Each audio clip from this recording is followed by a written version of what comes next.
Hi everyone, আসসালামু আলাইকুম। কি অবস্থা সবার? সবাই কেমন আছো?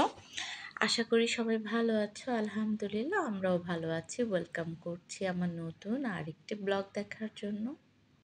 এই ভিডিওটা হচ্ছে বৃহস্পতিবার দিনের। আর বৃহস্পতিবার দিন কেন যেন মনে হচ্ছিল যে রান্না করতে একদমই ভালো লাগছিল না, তো বাবার বাড়িতে চলে গিয়েছিলাম। তো দুপুরবেলায় কিন্তু চলে গিয়েছিলাম, রান্নাবান্না কিছুই করিনি। তো মা রান্না করেছিল, সেখানে যেয়েই খেয়েছিলাম আলহামদুলিল্লাহ। আর এটা ছিল বিকেলবেলার ভিডিও। তো বিকেলবেলা আমার ভাইয়ের বউ মুনমুন আবার চটপটির জন্য আয়োজন করেছিল। তো চটপটিটা কিন্তু আমিই বানাচ্ছিলাম। তো সব কিছু রেডি করে মুনমুন আমার হাতের কাছে নিয়ে এসেছে যে আপা আপনি বানান। আসলে হাতের কাছে সব কিছু করে দিলে আর ঝামেলা মনে হয় না, বানাতে তো ভালোই লাগে, তাই না? তো বাসায় কিন্তু নিজেরটা নিজেরই করতে হয় অলওয়েজ।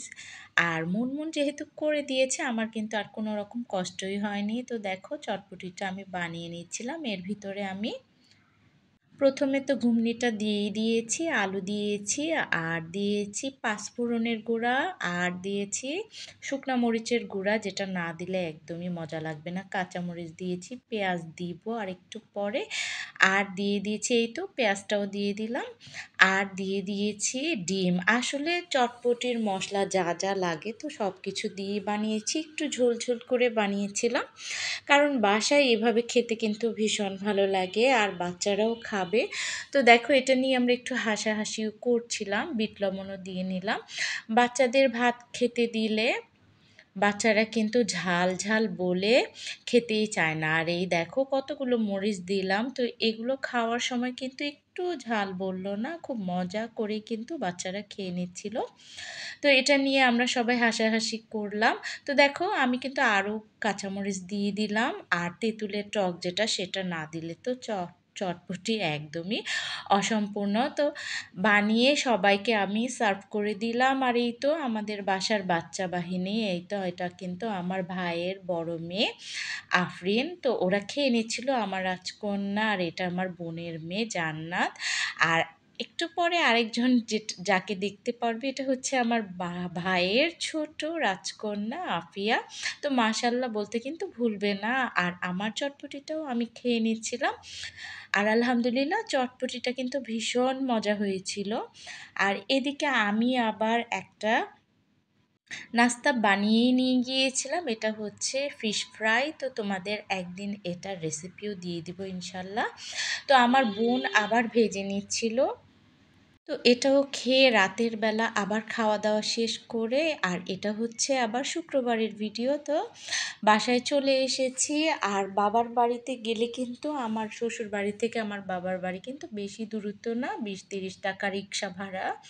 তো আমি কিন্তু থাকি না, যাই আবার কিন্তু চলেও আসি। এদিকে তোমাদের ভাইয়া দুইটা ব্রয়লার মুরগি আর দুইটা সোনালী মুরগি যে বলে নিয়ে এসেছিল। তো আমি কেটে ধুয়ে নিয়েছিলাম একদম পরিষ্কার করে, এখন ব্যাগে করে রেখে দিব। তাহলে কিন্তু ধুয়ে নিলে আর কোনো ঝামেলাই থাকে না। আমি কিন্তু ট্রাই করি এভাবেই রাখার। আর যখন যেটা খাবো দেখা যায় ব্রয়লার মুরগিটা দিয়ে নাস্তা আইটেম বানানো হয়, তো খুব সহজেই কিন্তু ছুটে যায়, আর কোনো ঝামেলাই মনে হয় না। এদিকে আজকে শুক্রবারেও আমি আবার মুরগি রান্না করব। তো প্রথমে আমি গোটা মশলা তেলের ভিতর দিয়ে দিয়েছিলাম, আর দিলাম পেঁয়াজ কুচি, সাথে কাঁচামরিচ ফালিও দিয়েছি। তো পেঁয়াজটা যখন হালকা ভাজা হয়ে যাবে, একটু নরম হয়ে যাবে, এর ভিতরে আমি দিয়ে দিলাম আদা রসুন বাটা। আর আদা রসুন বাটাটা আরেকটু কষিয়ে নেব। আর যখন আদা রসুন বাটাটা কষানো হয়ে যাবে, এর ভিতরে আমি হলুদের গুঁড়া, মরিচের গুঁড়া, জিরা, ধনিয়া, গরম মশলা গুঁড়া, পরিমাণ মতো লবণ দিয়ে একটু পানি দিয়ে আমি মশলাটা ভালো করে কষিয়ে নিব। আসলে মাছ মাংস যেটাই হোক, মশলাটা ভালো মতো কষানো হলে তরকারির স্বাদটা কিন্তু এমনিতেই বেড়ে যায়। তো দেখো তেলটা কিন্তু উপরে ভেসে উঠেছে। এখন মাংসটা আমি কেটে ধুয়ে নিয়েছিলাম, তো সেটা দিয়ে দিলাম। আর আমি আজকে মুরগিটা ভুনা করব। তো মুরগির পিসগুলো কিন্তু ছোট ছোট করে নিয়েছিলাম। আর এভাবে করে নিলে না মুরগির মাংসর টেস্টটা অন্যরকম হয়, অনেক মজা লাগে।